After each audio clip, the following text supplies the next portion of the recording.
এইখানে জবা ফুল ফুটে রয়েছে, কেউ তোলার নেই। তাল পড়ে থাকে, তাল ভাসতে থাকে পুকুরে।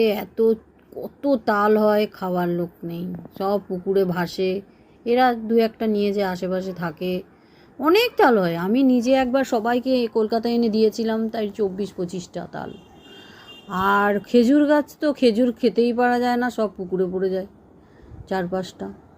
নারকেলগুলো পারা যায়, নারকেলগুলো তো ওপর থেকে পাড়তে হয়। এরা মাছ ধরবে বলেছে, যে বৌদি মাছ খাবেন, টাটকা মাছ ধরছি। ওরা তোলে 2-3টে করে তোলে, আমরা ভাজা ভাজা খাই, ঝোল টোলও খাই।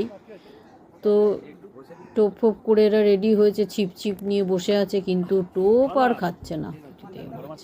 এই যে পুচকিগুলো হেভি জ্বালাতন করছে, বাচ্চাগুলো ঝাঁকে ঝাঁকে এসে টোপ খেয়ে চলে যাচ্ছে, বড় মাছের কাছে পৌঁছাতেই দিচ্ছে না।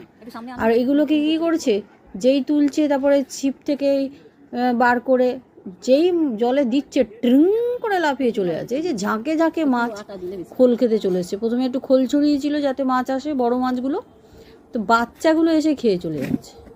তারপরে খুদকুড়েও ছড়ানো হলো।